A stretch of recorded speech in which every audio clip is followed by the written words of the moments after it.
Guys, good Monday afternoon. My name is Jerry Miller, and welcome to the I Love CVille Show. Thank you kindly for joining us. We are live in Charlottesville, across Central Virginia, the Commonwealth, the country, and the world on the I Love CVille Network.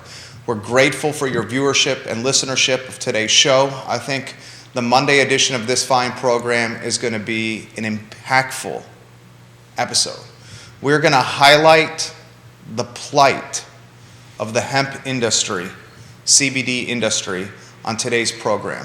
We will spotlight three gentlemen, family men, business owners, leaders of their respective brands and businesses, and what the Commonwealth government, what the Virginia State Senate is trying to do to frankly damage, destroy, annihilate an industry that I think is critically important to local economies across the Commonwealth. Please join us in the discussion by offering questions, perspective, props, or praise as we highlight a bill in SB 591 that I have found absolutely concerning and disturbing. Folks, Judah Wickower is our director. Before we welcome the gentleman to the program, and we will in about 90 seconds to 120 seconds, I'd like to highlight two topics of importance to me that I think are of importance to you. The first topic on today's program is a potential development that's being planned for Seminole Square Shopping Center. Seminole Square Shopping Center on Route 29 in our community here in Charlottesville, Albemarle County line. This development, there's no question that new housing is needed. Everyone deserves a piece of the American dream, and that American dream is undoubtedly associated with home ownership. Currently, Great Eastern Management Company has filed plans to redevelop 23.9 acres of the Seminole Square Shopping Center. A public meeting will happen this Wednesday at 10 a.m. Folks, they're trying to build, Great Eastern Management Company, 352 new units at the site of Seminole Square Shopping Center. I am pro-housing, and I am pro-rooftops for people as they utilize these rooftops as their first step to generational wealth. I want to emphasize that these 352 units we can expect from many in the community are going to concern people. But I want to highlight the positives. It's on a transportation bus route. So 352 new units does not necessarily mean a flood of cars on the road. It's close to government employers on Route 29. So these are jobs and housing, if they come to this community, that will drive the economy forward. Public transportation line and close to a government employer.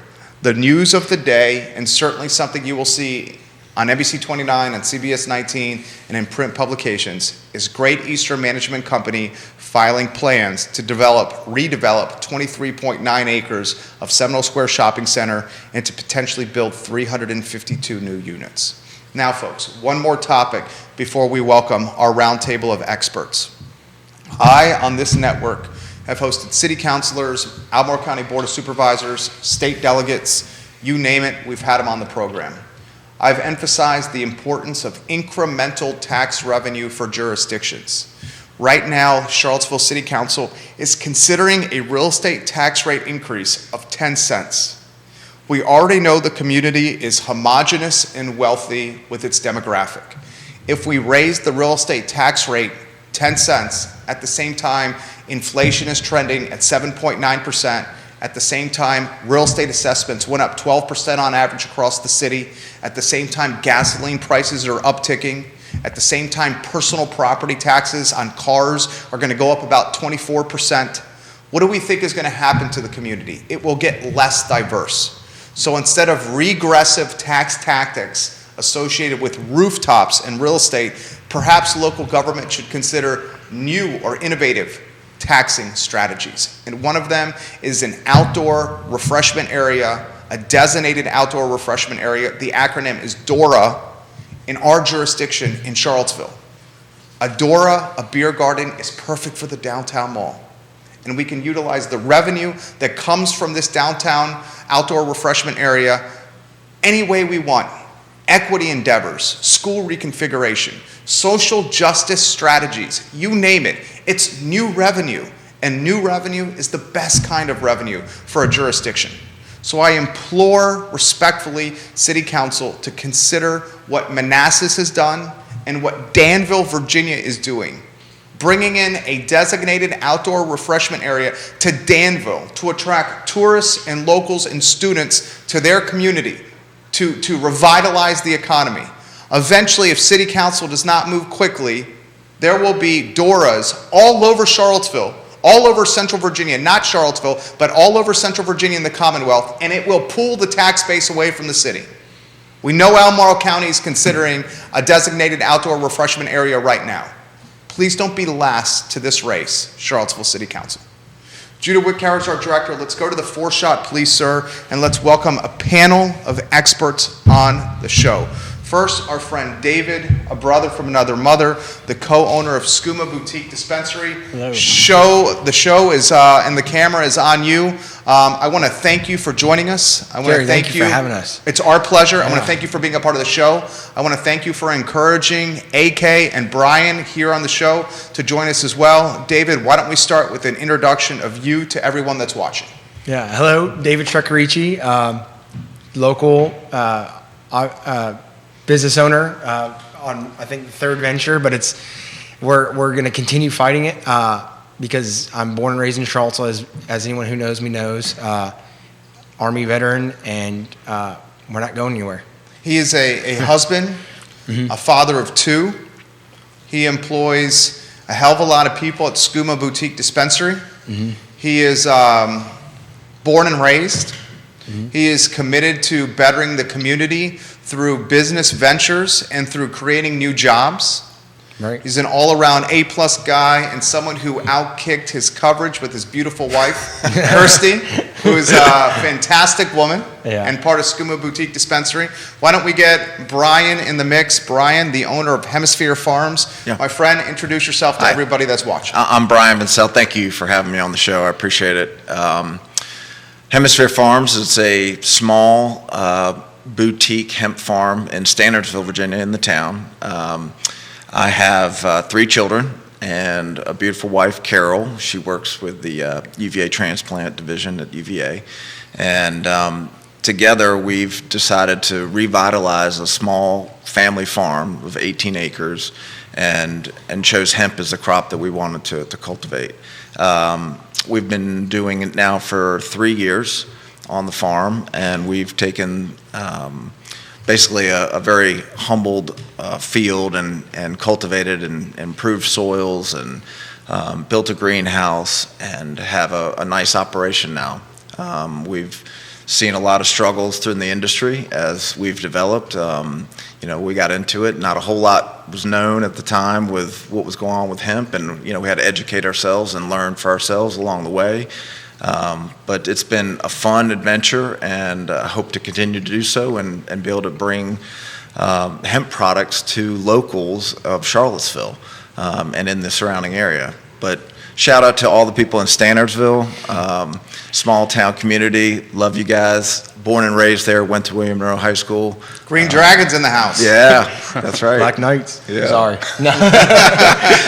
Little Jefferson District rivalry right here in the house between the Black Knights and the Green Dragons. All right, let's get to our new friend, AK Koyee. Yep. Partner and Director of Business Development at Pure Shenandoah. Before we talk shop, introduce yourself to everybody that's watching. Sure. Well, thanks for having me, first of all. Sure. I think it's really important for us to have these sort of conversations that I feel like don't happen too often when surrounding something important. But brief background, my name is AK. I'm a partner at Pure Shenandoah.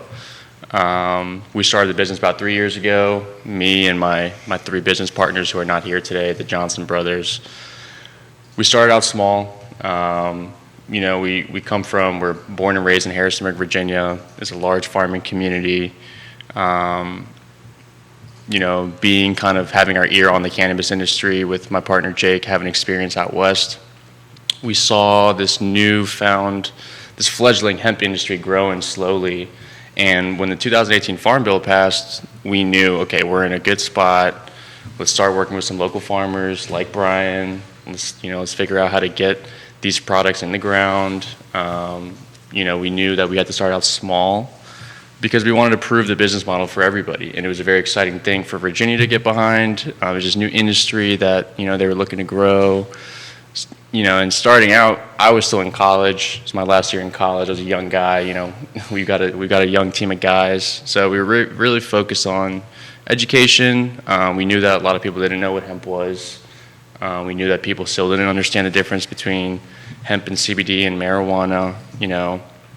So we really took that upon ourselves, and starting out early, growing our social media channels and getting the engagement that we were getting was amazing, because we just saw that the community was very interested in what was going on, both on the agricultural side from the farmers that were knocking on our door, interested in what we were doing, to the consumers who were just begging us for products because they were, taking all sorts of prescription drugs and, what have you.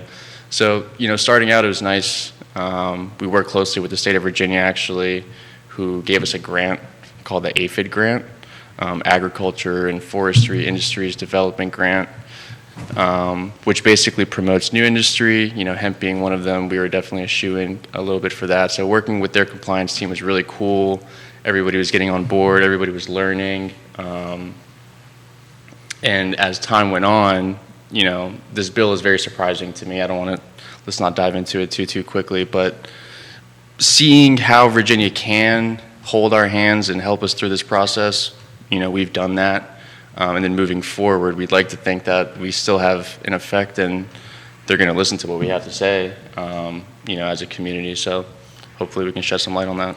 So here's the cool aspect of the show. If you want to give props or ask questions of our panel, you can put it in the comments section on any of the social media channels you guys are watching the show upon. We'll welcome Danny O'Day to the program, DOD, Vanessa Parkhill, the Queen of Earlysville, as we've dubbed her, is watching the show. 4 states on the feed and a lot of the Commonwealth. We very much encourage you to engage with your state delegate about this topic. Brian, I want to get you in the mix here. Sure. Give us the nitty-gritty, the play-by-play of what's happening, because this is happening very much under the radar. The Virginia Senate passing SB 591, a bill. What's going down? Well, basically the elimination of products that are currently being sold in Virginia and in the hemp industry. We built our farm around CBD products, and it was very personal because I went through a lot of back problems and found that CBD tincture oil was a major relief for me and my everyday pain that I had come to live with. And so it was something that was close to home and something that I was really near and dear to. And here was an opportunity for us to take a farm that was fairly defunct and generate a business that could survive with hemp products. So the elimination it's not the total elimination of CBD products, but because of the thresholds and levels at which we would have to stay within, most of the products all the products that I sell and many of the products that these men sell would be obsolete and would not be available. And so, everybody's different with dosaging, but I can find that 25 milligram dosage is pretty much a very standard starting dose, and that's where our tincture is designed to give 25 milligrams per dose at one level with our 750 milligram tincture, and we have a 1500. We don't have a lot of products, but those are the 2 products that were essential for me in my back and for other people as well. And so with these, with the elimination of these products, we would have to basically go to a 350 milligram, not even enough to really have an impact on your body. So is it really science-based decision on these restrictions? Why is this happening? Anyone want to handle this? So we understand that the state government has certainly changed in its makeup. The November elections surprised a lot of folks. Are we associating with what's happening with maybe a more Republican-controlled Commonwealth?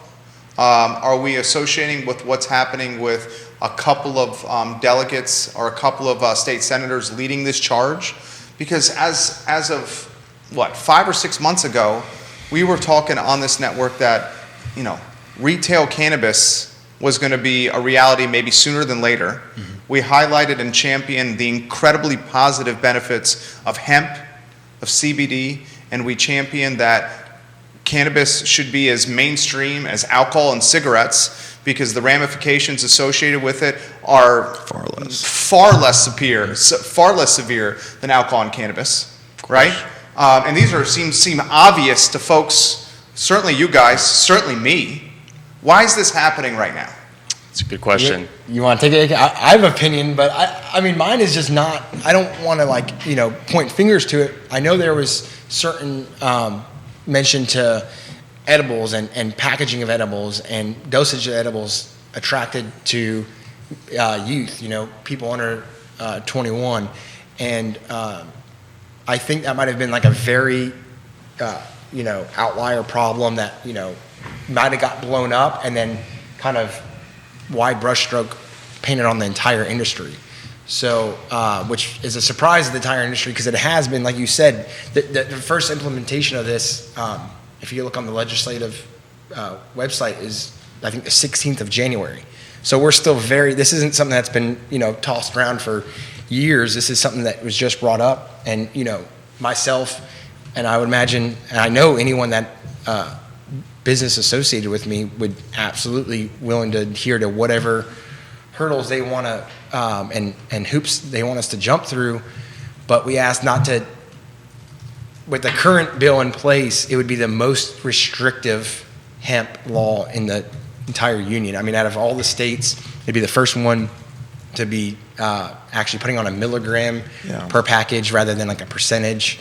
And that's what we're focused on, is the fact that 1 milligram THC per package is such a severe restriction. Like Brian said, it would just eliminate the entire CBD full spectrum market. So all these people, and again, this is not, CBD is non-psychoactive. So we're not talking about like, don't take away our drugs from us. We're talking about like medicinal, therapeutic, really anti-inflammation, the anti-anxiety, the sleep disorders, all those things that people have associated with CBD and they're taking it for, and now going to be potentially gone for the state of Virginia. And where does that open it up for? We had this discussion earlier, like what happens to online? Does that just eliminate Virginia and people will still be able to purchase CBD products from out of state, and putting the Virginia growers and processors and distributors all at, out of business? And what does it do? And AK, we'll get you in the mix here. Any topic you want to cover. What's it do with the potentially illegal market? I would think maneuvers like this, short-sighted maneuvers like this, are only going to drive tailwinds or momentum behind a marketplace that is unsupervised, untaxed, and uncontrolled. Yeah, of course. Anywhere you want to go, any topic so far? So to kind of take a step back and answer your question a little bit, where is this coming from? This legislation coming out of nowhere. And like David was saying, it's the most restrictive legislation that we've ever seen. When the Virginia state is imposing this regulation that's more strict than what the federal government is currently doing, it creates problems, obviously. The federal limit, when it was passed with the 2018 Farm Bill, was 0.3% designated hemp it must contain less than 0.3% Delta-9 THC. And when they passed that bill, really they were pushing to grow the industrial hemp fiber industry. But of course, in that legislation, CBD sales was something that, really blew up within that time period. And it's been great. The CBD rush has been great.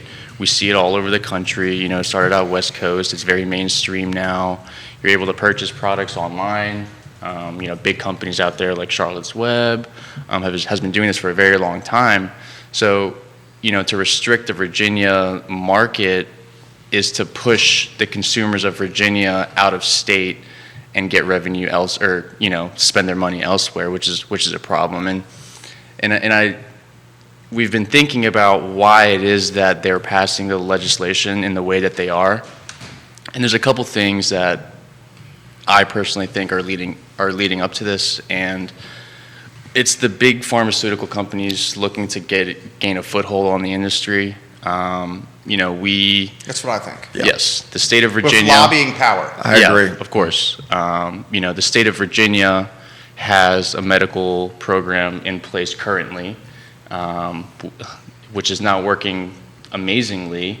So there's 5 licenses that were awarded in the state. 4 of them were already awarded. One of them is still open in Health Service Area 1, which is actually where our company is located in Elkton.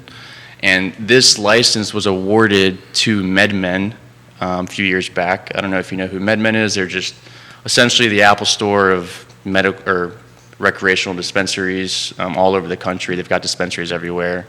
So they were awarded the license back in, I forget what year it was, a few years back. They failed to act within a year, and so they lost the license. They lost the license and they reopened up for application. We applied during that period to become the 5th and final medical marijuana company. And to this day, we have not heard back on our application status. MedMen ended up appealing their decision to the Board of Pharmacy. The Board of Pharmacy denied that appeal. MedMen sued, and we're still in an ongoing litigation right now on this medical marijuana license, which should have been awarded years ago.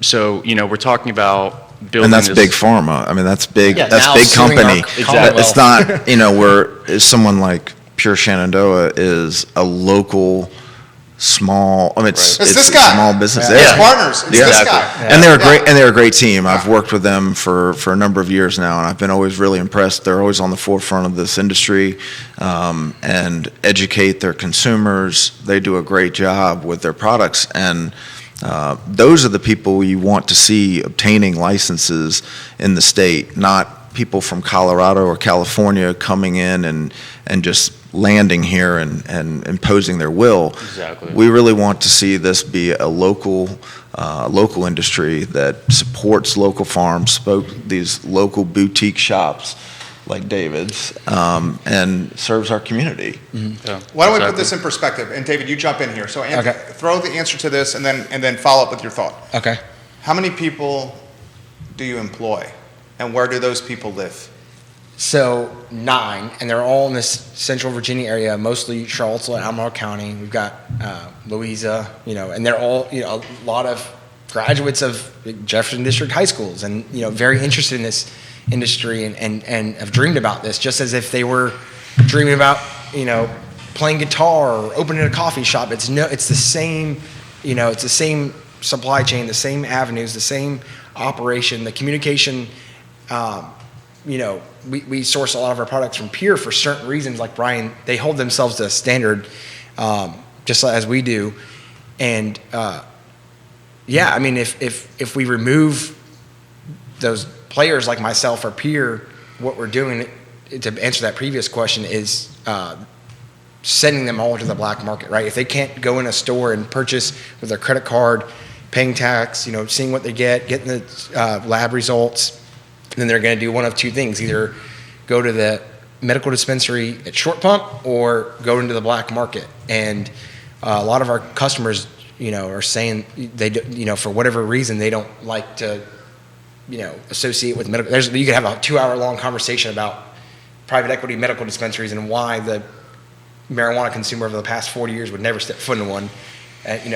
But to answer your question, any plans of development or growth with our second location or anything would, potentially be completely shot down. So our current 9 employees that we'd like to grow to 18 or 20 could essentially come 0 with just him signing this bill. And just to make it abundantly clear to the viewers out there that are, maybe not understanding kind of the severity of the situation, the whole 1 milligram, you guys just might not understand in context what that means.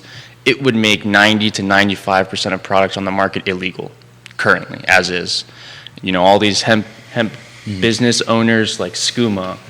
Sweet Relief on the downtown mall, Greener Things on Berkmar. You have a business owner, Uncle Yogi's picnic basket, specializing in CBD right now. She's watching the program, Valerie Easter. Is she's in Virginia? Yeah. Yeah. And Crozet, Yep. impacted by this. Yeah. So keep finishing your thought. Yeah, please. I mean, look, all of these business owners, and let's not forget the farmers, because one of our biggest focuses was the farming industry in the state of Virginia. It was going to be a trickle-down effect, and, it was the first time where, farmers really had very high hopes for this new crop. Virginia has been growing hemp since the beginning of America. In Jamestown, the utility is there, the utility is real, and we were very excited to bring this boost back on the agricultural side of things in Virginia. And when we were met with such open arms, when we received the APHID grant, it was, it seemed great, and we're building this, this project up to be where it is now. And, since we've started business, we have worked with so many farmers who are amazing people, extremely hardworking. And they said in the legislation, the last lady that kind of did her little 30-second spiel on why the bill is great, saying that this is not going to affect the farmer. We're not affecting the farmer. We're not affecting. This is the narrative that they're pushing out. But in reality, I have no business as a processor purchasing a single gram off of Brian, because the law will render his product illegal. I mean, him just growing the plant and then holding it in his hand, that's going to contain more than 1 milligram of THC in it. Technically by law, I wouldn't even be able to purchase it from him to do any sort of refinement or really anything. And so, no, the farmer, yeah, sure, you can't stop the farmers from going out and growing. That, that's not to say that they can't purchase seeds and, grow, but they're not going to be able to sell it to anybody. And we certainly wouldn't purchase it if we're not going to be allowed to formulate products with it. So right off the bat, you are shooting all the farmers in the foot. They're not going to, they already have a slightly sour taste in their mouth because, There's a glutton of biomass on the market in 2019, and exactly. And I think what also is this bill is going to punish those that have worked hard to do it right. Right. Mm-hmm. I know these guys. We all have COAs. We know that we're doing this. Certificates of analyses. Correct. Yeah. And that's just showing exactly what we have. We grow organically, we grow correctly, and we've done our due diligence. We've done our research, and we've paid our licensing fees. We've done the things to do right. FBI background checks. Yeah. All these things we're doing, and yet we're the ones that are going to get punished the most are the ones that are doing it right. And so, yeah. There's just so much to talk about that's wrong with this bill. I mean, the farmer, it's going to eliminate the need for the farmer. The processor, I mean, don't get me wrong, we'll make products. We can adhere to these silly regulations and make a very low dose tincture that nobody's going to buy because they're just going to order it online. Or they'll have to take so much of it. Which to have the same beneficial effect that they're used to. But they won't. Because they'll just buy it online. Correct. And they'll buy out of state. And they'll buy out of state. They'll drive to DC. They'll drive to DC.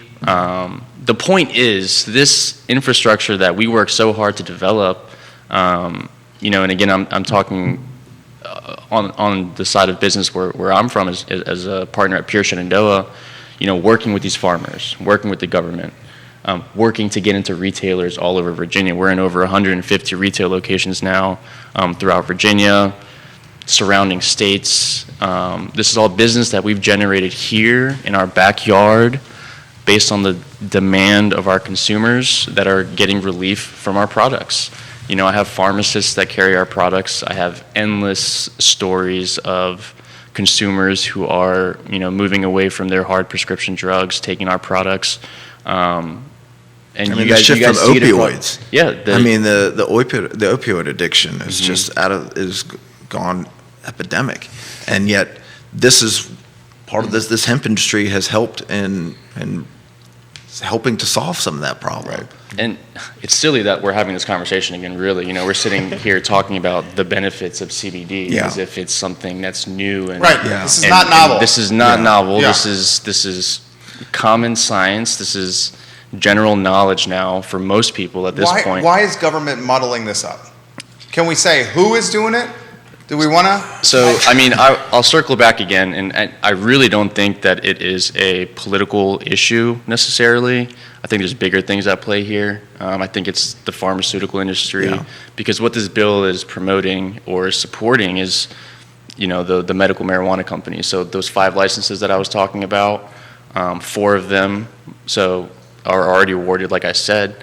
And that 5th license, Virginia and the Commonwealth should have taken the time to get that 5th license licensed and get this infrastructure going and show that we can do this as a state. We've got these 5 local companies, we're growing, we're selling to our Virginia consumers.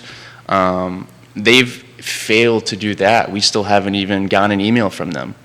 And so now they're talking about setting up all this new legislation and this new committee, and they're bouncing regulatory back from VDAX, the Virginia Department of Ag, over to the USDA, back to VDAX, and now they're talking about setting up this new control commission, the VCCF, I think, the Cannabis Control Fund or whatever, which is great. We need that. We personally think that the Virginia Department of Agriculture, had they just hired a couple more employees to enforce their regulations, they would have been just fine. We've been working very closely with the Virginia Department of Agriculture, and it's been going great. The farmers have been adhering to the 0.3%. Us as a processor, we've met all of the labeling requirements. We test all of our products for heavy metals. We make sure we're not misadvertising.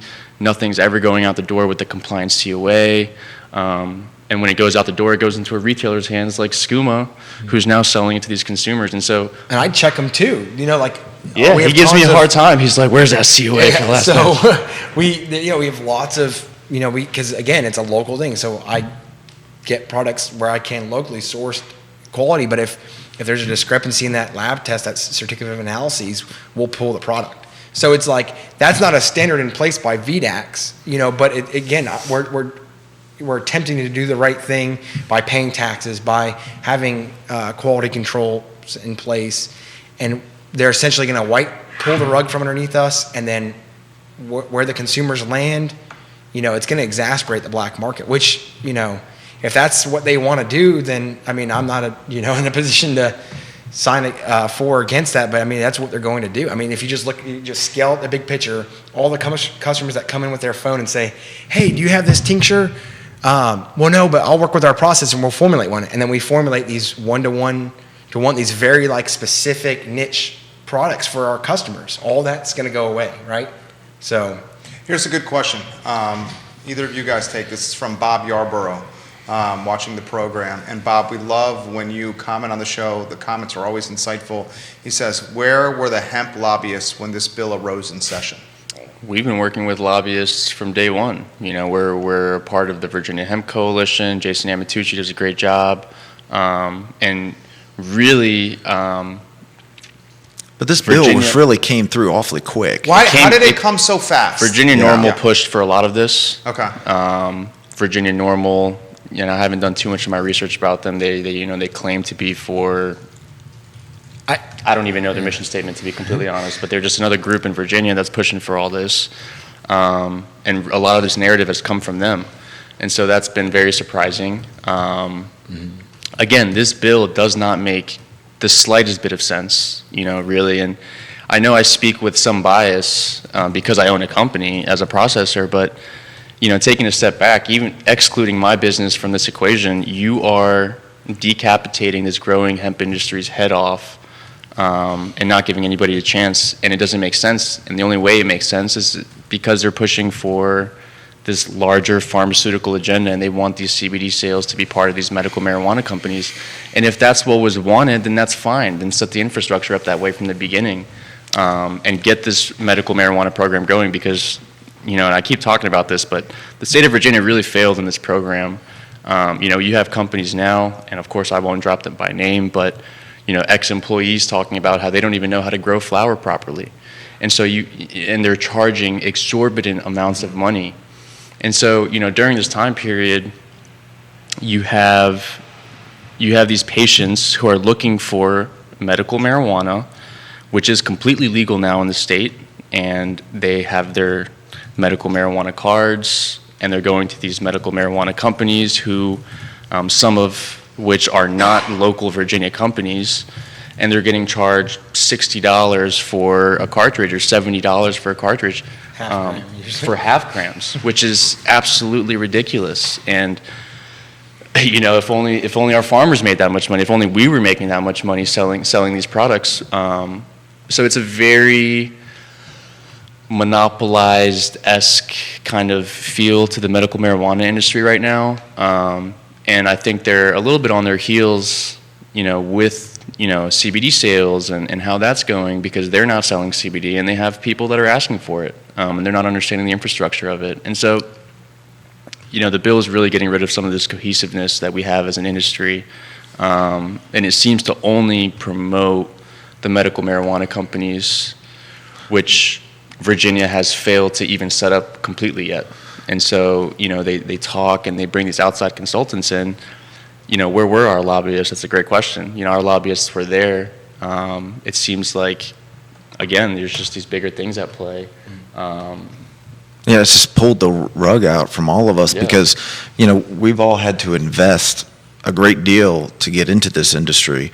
And, you know, we've grown slowly, but over time, you know, we've just been putting money back into our business.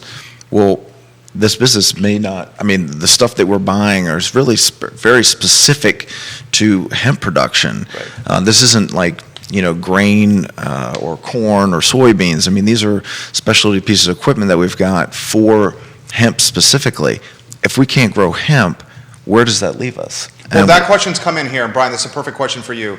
Please ask the panel, if this bill is passed, what does this do to their business models and the employees they employ?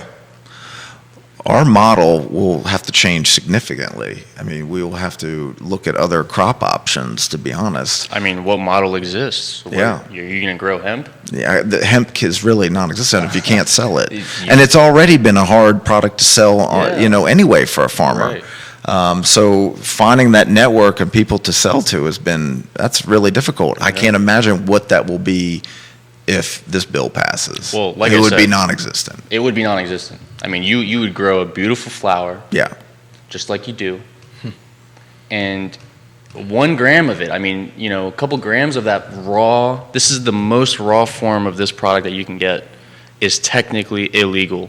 Non-psychoactive. It's completely non-psychoactive. It's a plant that is grown in the ground. We adhere to Virginia Department of Agriculture's testing requirements. We're harvesting it on time to keep it under that 0.3% threshold, which is the legal federal limit that was imposed in 2018. But it doesn't mean anything with this new bill being proposed of 1 milligram of THC per product. So what does that even mean? You know, now a farmer, it would technically be illegal for me as a processor. You know, don't get me wrong. If we are forced to produce lower strength tinctures, we will. You know, we'll make 10,000 250 milligram tinctures if that's what's necessary to keep up with the demand. But we're purchasing a lot less crop now from Brian, and that purchase right there is technically illegal. As a processor, I couldn't even purchase it off of Brian because it contains more than 1 milligram THC. And so what are you going to force me to do as a processor? You're going to force me to work with outside companies to bring in isolates, powders, that is being manufactured elsewhere. Yeah. You know, these synthetics, and then we're going to be formulating it in-house and selling it that way. And so The only way we can do this is go through CBD isolate. Yeah. Which we can. And that's I think doable. So that's what we would have to do at Skooma is transition in order to keep, you know, the bills paid, and most importantly, then employees' paychecks coming in to pay their bills and substantiate their families and life, and which, you know, they've grown accustomed to, you know, seeing everyone coming in and out of that store. We have regulars, we have, you know, text subscribers, email subscribers, delivery, shipping. We're shipping CBD to Richmond. People living in Richmond who are, you know, minutes away from a medical dispensary are choosing to go online, you know, with their choice of being a American consumer and purchasing our product and getting it shipped to their door.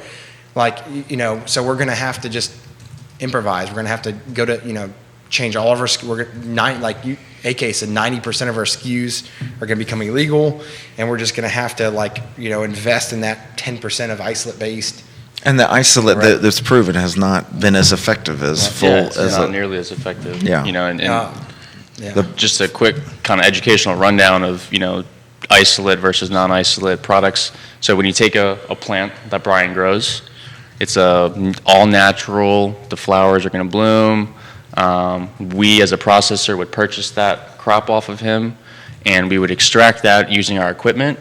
And what comes out is a crude oil, is what we call it. And that crude oil contains all of the natural properties of the plant, including the levels of THC, other cannabinoids like Terpenes. CBG, CBN, natural terpenes that are found in the plant. And when we refine this product down to our final products, we have what we call a full spectrum CBD product. And that full spectrum product is proven scientifically to be more effective when all of these components work together in what's called the entourage effect. And so all of these consumers, which really has been a blessing. Sometimes I feel like a therapist at work when I have customers call me and my vendors tell me stories about their customers who have had phenomenal benefits after switching to our products, is because it works. It's a natural product, it works, it's effective. It's a really beautiful thing that we're able to grow here in Virginia, agricultural powerhouse. We're able to make these products and sell it through reliable retailers like Skooma, and even, medical professionals. We have therapists, we have psychiatrists. It's a natural chiropractors. medicine. It's a natural medicine that people are shifting towards. And a lot of them who were maybe a little skeptical at first, like, well, I tried a CBD product, didn't really do much for me. And, we look at the product that they're using, and typically it's an isolate product that they purchased online or, what have you. At very low dosage. Very low dosage.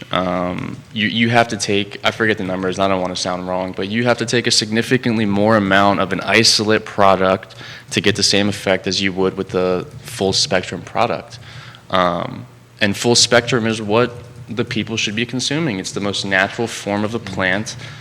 We shouldn't have to, to get the We same. shouldn't have to put this through a laboratory. Yeah, why? In order to get it, within legal boundaries. Yeah, exactly. I mean, we can. It doesn't make sense. We can take isolates and try to recreate this full spectrum product. So, okay, we'll take CBD isolate, we'll take CBG isolate, we'll take these lab created terpenes, we'll do this, we'll do that. We got guys that can do that at our building. We'll make those products, but it's just absolutely ridiculous. And really, it'll affect the businesses. It won't affect the consumer as much because the consumer, like I said, will just purchase elsewhere. They'll just buy it online. If I was a Virginia consumer, this bill, it doesn't really affect me because I'll just buy online. How about an anecdote from a viewer that is highlighting exactly. So the comments are coming in fast and furious. If you can't tell, my fingers are I can going tell. Sorry. 1,000 miles an hour here. We'll So this get 'em is all. Lisa Costello, who's watching here in Central Virginia. I had started drinking alcohol way too much, and I knew I was in trouble, even though denying any consumption of alcohol to my healthcare providers.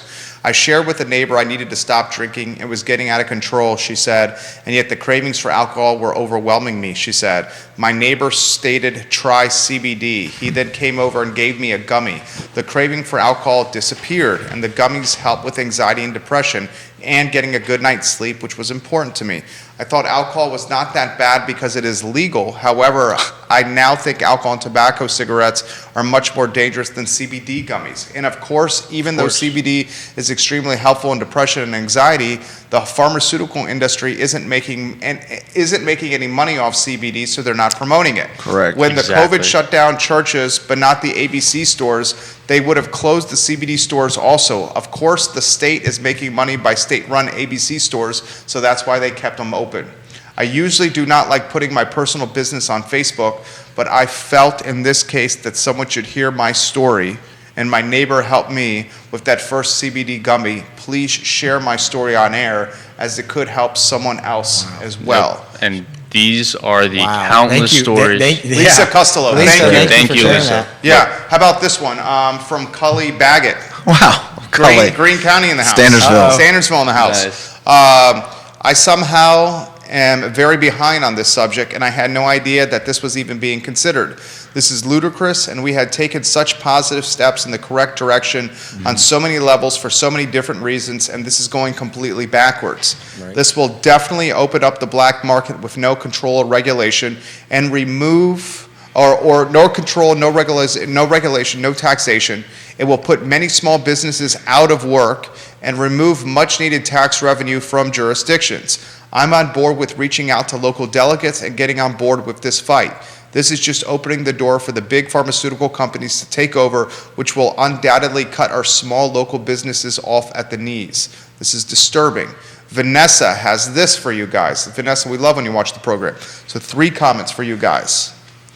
She says, could your guests talk about their potential to shift their model and grow hemp for industrial purposes, even if their ability to grow for cannabis or CBD or recreational use is squashed by legislation? Good question. She adds, if legislators can't tie a rise in addiction or illegal drug use to the opening up of the CBD market, then they should not make current laws more restrictive.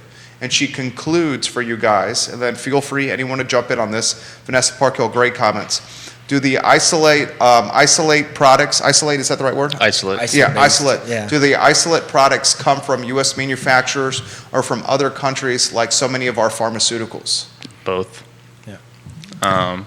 Let's see, a lot of questions there. Good Great- comments there. Great Yeah. comments. Yeah. Really appreciate it, guys. I want to circle back to the first one, the alcohol. Was it Lisa? Lisa Costello. Her story is one that I've heard personally since we've started this business from countless people. And it's not just my business. I'm sure you guys have seen it yourselves. You know, you have customers walking through your door who are Right. looking for something, and typically it's almost like they're at the end of the road.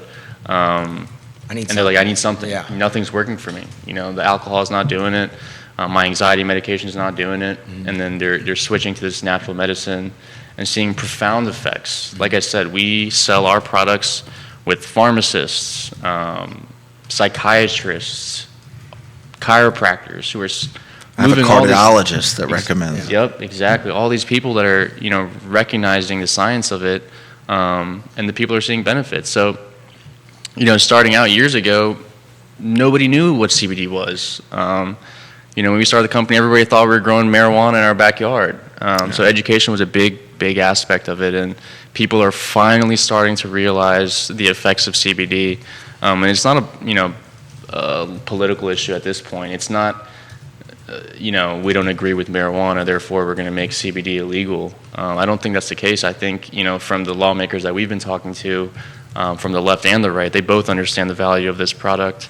So it's very important that we get in their ears and show them what this bill is going to do to the industry, because, Lisa, you will not be able to purchase any of those products anywhere locally. You're going to have to go online. You're going to have to buy it online, or you're going to have to buy an isolate product from you know, us or, you know, somebody else that makes those products, which is not going to be as effective for you.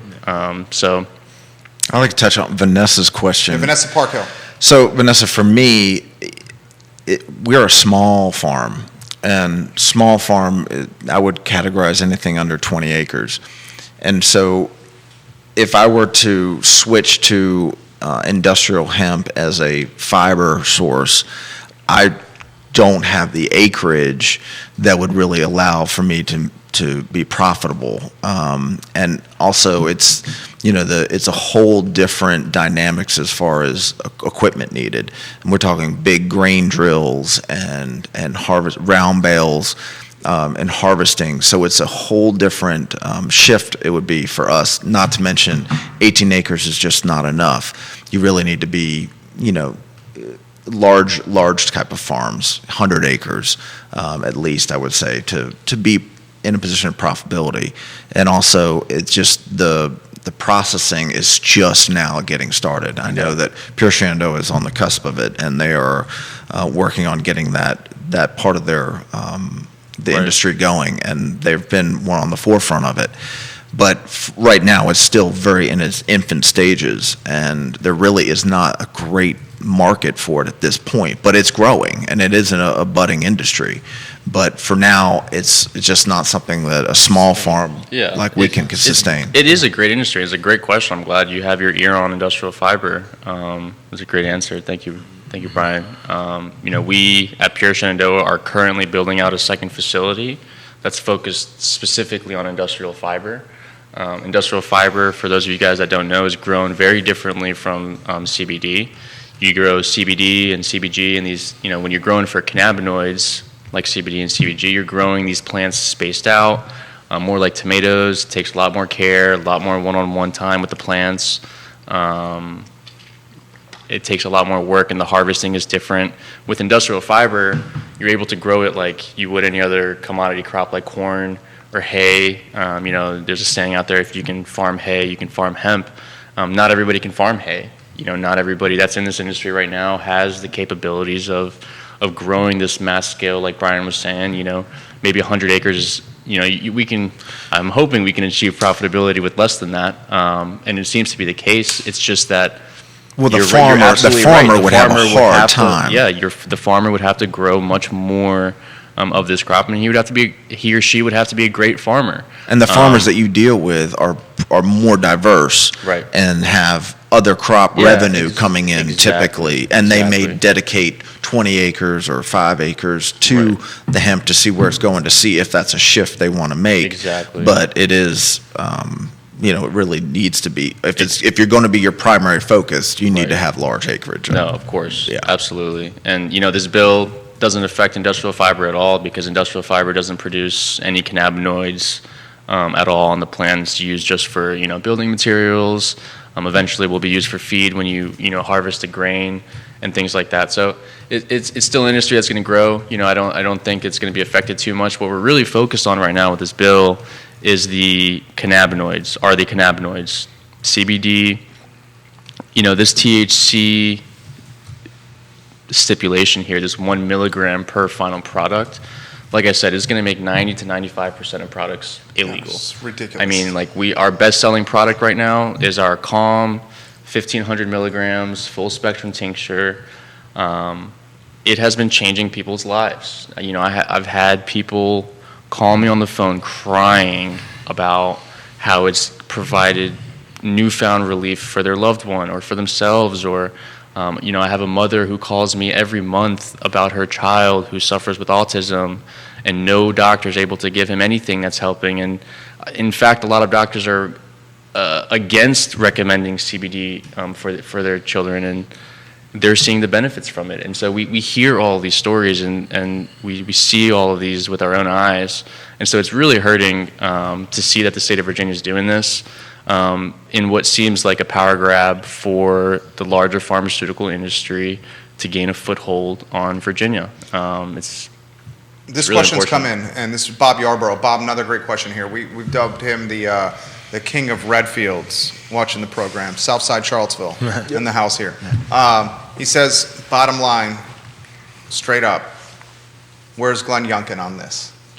Where's he leaning? So people always go to, is this a political thing? Is Republicans versus liberals? I really don't think that that's the case. And in our company, like I said, we received a grant from the governor's office. Does he need to sign? Can he? Yeah. That's it. Yes. That's The it. bottom It's line right up now, front- it's all in his hands. It's in his hands. It's in Youngkin's hands. Yes. Yeah, 100%. Yeah, And even 100%. today, if you look on ILS, it's on there. It's past Senate Judiciary Review Committees. It's been, it's forwarded as today. It's signed, sealed, delivered to his desk. We need him to veto. But He has to veto. I think Yeah. what it is, Or at least make an amendment. And here's my opinion on it, if I can, Jerry, is Please. that he's coming into this as the administrative candidate. If we want to do the political spin, that a lot of states will come in with the 1-2 punch. They'll come in with the first punch saying these medical dispensaries can do recreational. That was a couple weeks ago, right? That got shut down. Luckily for the small farmer, luckily for the small business owner and processor. We appreciate the cannabis users of Virginia waiting, or understanding our desire to wait to sell recreationally. So that was good. That was the one punch that could have really hurt us, right? Was the And again, it was favoring the medical marijuana companies. recreational, getting recreational first, right? So luckily that got shut down. I think that they didn't shoot it down intentionally for that reason. They shot it down to spin it. Oh, this was the Democrats that did a fast and hasty bill. Let's shut it down. But really, they shut it down for, it was good for us. So this second punch, which theoretically, if that first one would have got approved, would have been eliminating that infrastructure, that small business infrastructure, right? So one would have been saying, all right, medical can sell recreational first. Number 2 punch is this 591 bill saying there's no alternate cannabinoid market, it basically eliminates their competition. So it gives them as the only players. Well, what we're asking is just, there was that first punch, which really helped the small farmer, the small business owner of Virginia. We're just asking them to do the same on this bill, is X this one, and then we can really get the industry involved. Get the industry involved, and get the hemp coalitions and get our opinions and let's put something that works for everyone. Right. And get retail going. I mean, if that's the end game, is get retail so we can have safe access, taxable, tracked access to cannabis, then let's do it. Let's do it the smart way, fair and equitable. There are some good provisions that are in that we need to keep going about making sure that communities that have been disproportionately affected by the war on drugs. Newsflash: the drugs won that war. Those communities are going to be adversely affected, in more ways than one, and we're going to the black market's going to be blown out of proportion if this happens. So it's in the governor's court. Yeah. It's ultimately his decision. We have a meeting hopefully scheduled with him tomorrow. My partner Tanner should be going out to Richmond with Jason Amatucci, I believe, and a couple other people to have a conversation with him. And really, again, with the APHID grant, we received the grant. The previous administration was supposed to come out and do a red ribbon opening to announce the award. Of course, COVID happened. That never happened. So the new administration is coming in. It's still a governor's program. So we reached back out. We actually met with the new Secretary of Ag, Matt Lohr, the new Commissioner of Ag. His name's escaping me right now, but we had some good conversations with them. And they were able to learn a lot from what we had to say, and we were able to learn a lot and see kind of what they were thinking and what they were seeing. And a big part of this bill is to eliminate the minor cannabinoids that are out on the market right now, like Delta-8 and all these other cannabinoids that are psychoactive. Under the current framework, it is a legal product to sell. We had interesting thoughts on it as a company. We want to see a regulated market. We want to see a safe recreational market that anybody can get into, where the licensing is easy to work around, where the farmer can have a say, and no barriers to entry that you typically see, with new recreational industries. And so, the Delta-8, of course, was a concern for a lot of government organizations trying to get a foothold on it. You have some states out west that are banning it. Virginia was in a unique opportunity and position to include these psychoactive cannabinoids in their new recreational bill. They're nixing that completely, so they would make it completely illegal, which, personally I don't agree with. I could see it going either which way. You have some people saying, once recreational marijuana is legal, Delta-8's not going to be around. There's no need for it. It's a loophole. It's a this and that synthetic. There are safe ways to get to Delta-8. And again, we lab test all of our products, and all processors should be doing that. And so, I would agree to disagree, because we have a lot of people right now, we have medical marijuana patients that are switching to Delta-8 because A, they like the effect more. It's not as strong, it's not as potent, and B, it's much more affordable than what the state is currently offering at their medical marijuana companies. So, I agree with the bill in that, something needs to be done with this market, and it should be lumped into the recreational regulation side of things. So, be that as it may, however that plays out, that was an issue that needed to be addressed. We, again, as a company, hold ourselves to a high standard.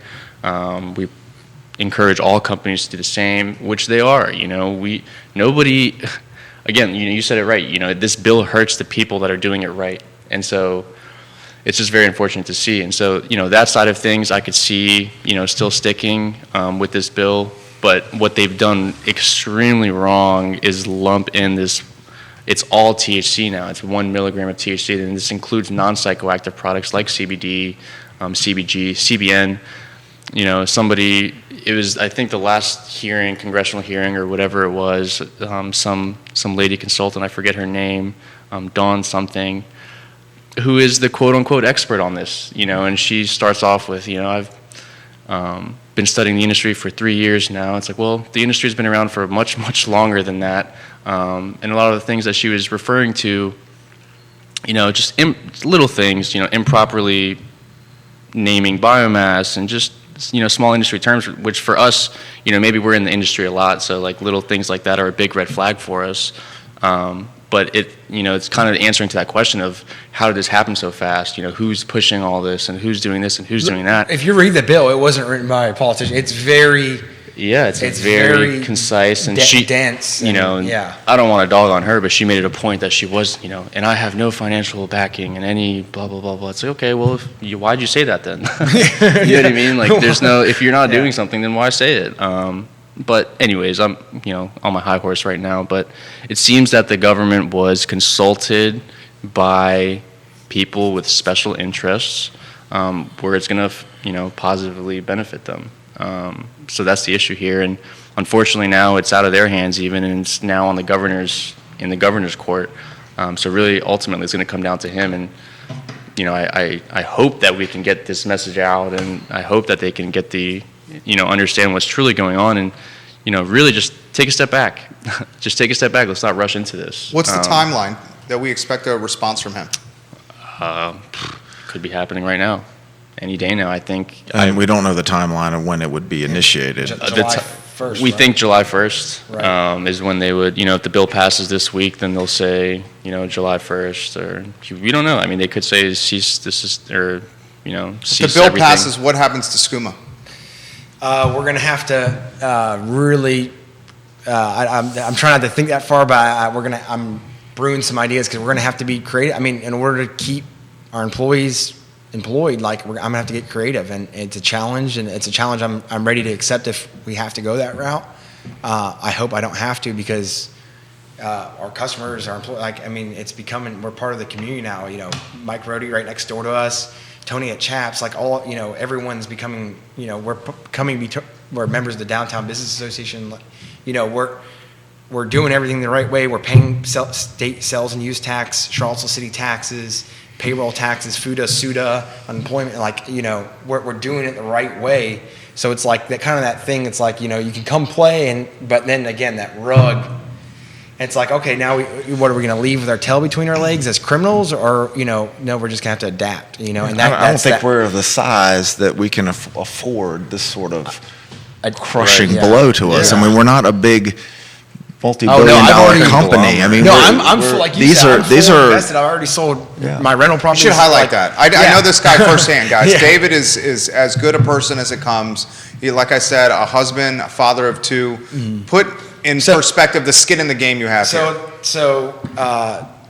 I slowly have been buying rental properties, basically not as rental properties, like, oh, that'd be a good rental. Like, I'm moving into that house for 3 or 4 years, and then when I move out, it becomes a rental.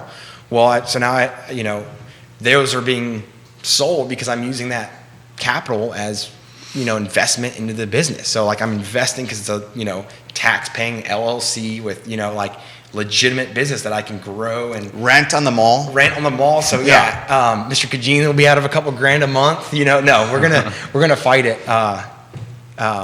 But yeah, it's a legitimate business that I'm leveraging everything I've got, everything I've worked hard. He is all in. Yeah, I'm all in. He's all in. He's pot committed. Why don't we do this? The interview's been fantastic. You guys have represented the industry impeccably well. I want to close on this. You guys each answer this question. I'm going to read a couple comments first, and then close on this so you guys get the wheels thinking. How do you want the community to respond? What should we do to potentially encourage Governor Glenn Youngkin to make the right decision and to stand by the small businesses he campaigned that he would champion? His campaign was based on championing small businesses, among other elements, but that was a key element of his campaign. Okay? That was what Glenn Youngkin promised he would do if he was elected. Think about that, and Brian, we'll throw it to you first. We'll close with you, David. AK, we'll get you in the second slot.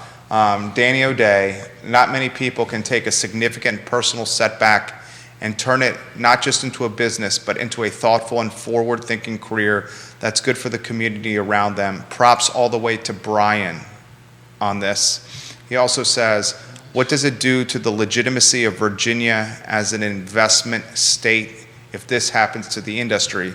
If the policy just switches every time there's a change in administration, I cannot imagine that's a good long-term investment perspective for investors who want to jump into any industry in the Commonwealth of Virginia. I think that is very well said, Danny O'Day right there. The show is yours, Brian.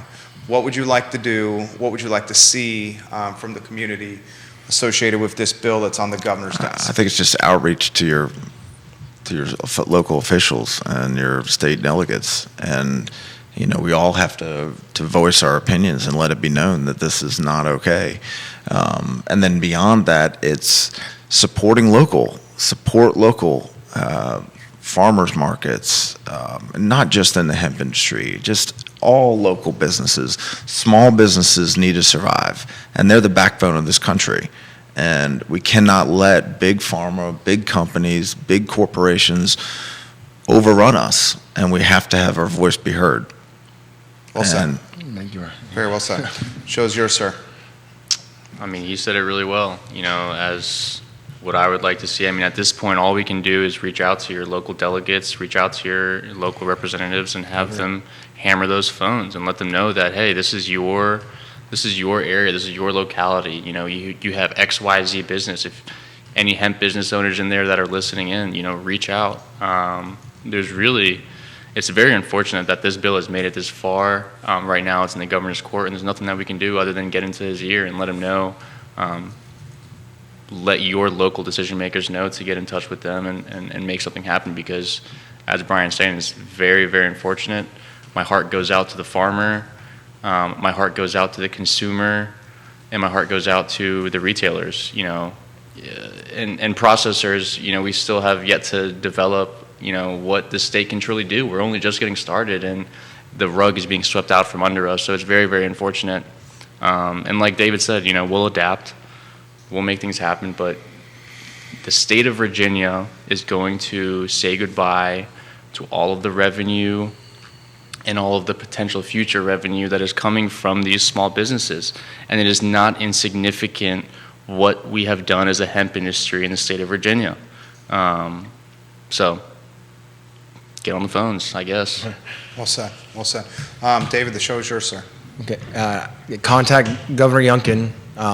There's so many different ways you can take this, as you've heard it. So whichever one strikes a chord with you the most, if it's the fair and equitable because you yourself or a family member has been affected by the war on drugs disproportionately for whatever reason, like we said, long term, this is the more equity we give to the small business owner, the more likely we are to remove those barriers of entry to get this is a pretty big barrier of entry they're going to put up just as a 10-foot wall. So the way we can stop the chain link fence from coming in and wrapping us all up, we can contact the governor and say, please, let's keep this good thing going. Well said, guys. Appreciate you guys. I'm sure the industry appreciates you guys as well. Please, for the viewers and listeners of the program, engage with your state delegates and send messages to Governor Glenn Youngkin. We certainly hope the governor does the right thing here and follows through on promises that he's made through the campaign of supporting small businesses in the Commonwealth. This is certainly going to be one of those identifying or turning points for Governor Youngkin and his administration very early on in his tenure. This is the show today. David and AK and Brian leading with their hearts for the benefit of their communities and their families and their team members. And if you watch this program, you know that our team here undoubtedly leads with our hearts as well for the benefit of our community, our team members, and our families that are a part of this business. It ain't easy being a small business owner.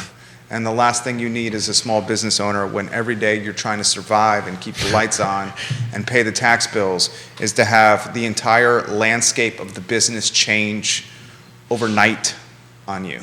And that freaking is what is happening right now with this industry. Please consider that.